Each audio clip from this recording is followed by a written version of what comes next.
Hello, good morning. আজকে আমার recipe হলো বাটা মাছ। বাটা মাছটাকে আমি আলু দিয়ে বানাবো রসা। তার জন্য আমি বাটা মাছটাকে ভেজে নিয়েছি, একটু হলদি পাউডার একটু নুন দিয়ে মেখে সরষের তেলের মধ্যে ভেজে নিয়েছি কড়া করে। আর আলুটা আমি বড় বড় পিস করে নিয়েছি। এখানে নিয়েছি পেঁয়াজ, একটু রসুন দিয়েছি, কাঁচা লঙ্কা আর টমেটো। আর আলুটা আমি বড় বড় সাইজ করে কেটে নিয়েছি, পাতলা পাতলা করে, বড় বড় লম্বা লম্বা করে নিয়েছি। এখানে নিয়েছি ধনেপাতা, কালো জিরে ফোড়নের জন্য, কাশ্মীরি রেড চিলি পাউডার, হলদি পাউডার আর নুন। একদম সিম্পল বানাবো, খেতে অসাধারণ টেস্টি আর খুব ফটাফট হয়ে যায় রান্নাটা। তারপর আমি মিক্সিং একটা জার নিয়েছি, মিক্সিং জারের মধ্যে আমি পেস্ট করে নিব পেঁয়াজ, টমেটো, রসুন, কাঁচা লঙ্কা একসঙ্গে পেস্ট বানাবো।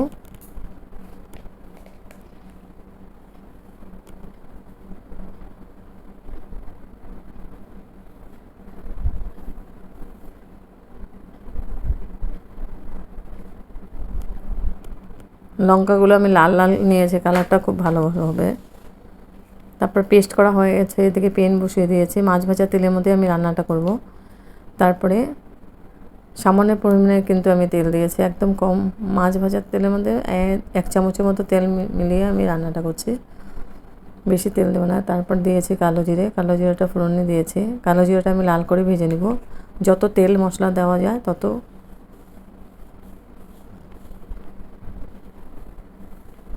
ভালো আর কি। আর যত কষানো যাবে তত তেল মশলা ছাড়াও রান্নাটা খুব ভালো ভালো হবে খেতে। তারপর আমি পেস্ট করা পেঁয়াজ, রসুন, টমেটো, কাঁচা লঙ্কা পেস্ট করেছিলাম ওটা দিয়ে দিলাম। দিয়ে এখন খুব ভালো করে মশলাটাকে কষিয়ে নিব। একটু সামান্য পরিমাণে আবার জল দিয়ে মশলাটাকে কষাবো। 2-3 বার করে আমি কষিয়ে নিব এরকম করে,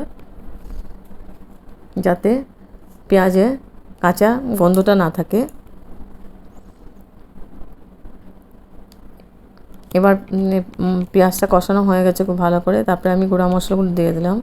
দিয়েছি কাশ্মীরি রেড চিলি পাউডার, হলদি পাউডার, নুন আর হলদি পাউডার।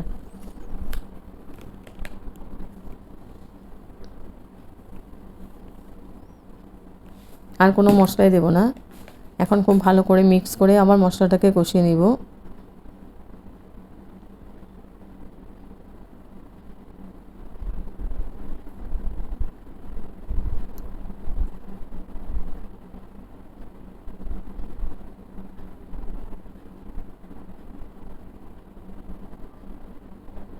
খুব ভালো করে মশলাটা কষানো হয়ে গেছে।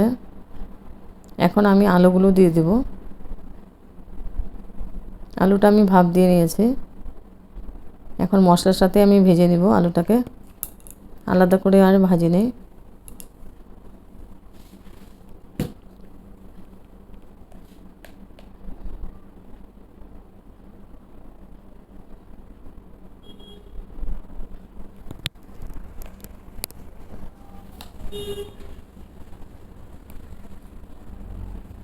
তারপর ঢেকে দিলাম আমি 5 মিনিটের জন্য, তাহলে আলুটা সিদ্ধ হয়ে যাবে।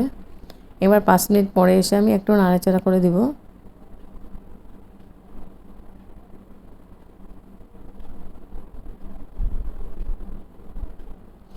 আলুটা দিয়ে আমি মশলাটার মধ্যে আরেকটু জল দিয়েছিলাম, জল দিয়ে আবার ভালো করে কষিয়ে নিলাম আলুটাকে।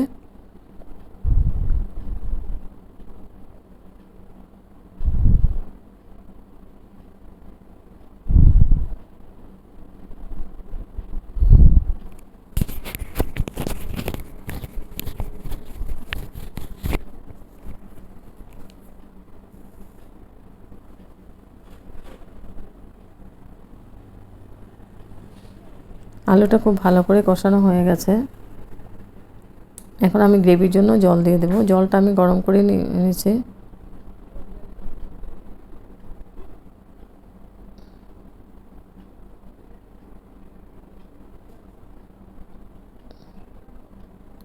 জলটা আমি একটু বেশি দিয়েছি, রসা বানাবো তো জলটা দিয়ে আমি একটু নাড়াচাড়া করে দিলাম।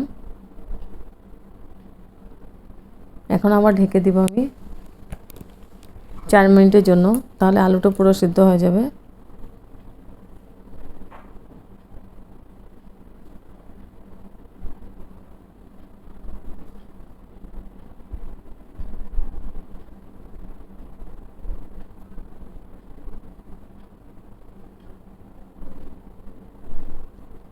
এখন গ্রেভিটা হয়ে গেছে, এখন আমি মাছগুলো দিয়ে দেবো এক এক করে।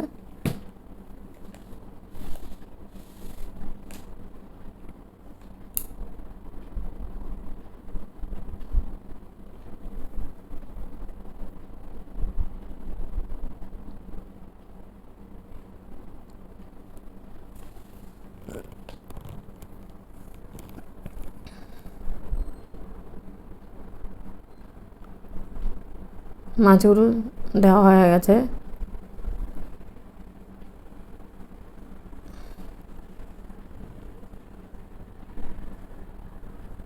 এখন আবার ঢেকে দেবো আমি 4 মিনিটের জন্য, তাহলে মাছটাও সেদ্ধ হয়ে যাবে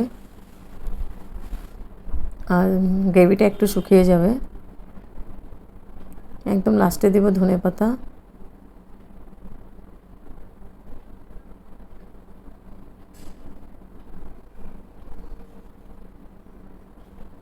একদম ইজি প্রসেসে বানিয়েছে।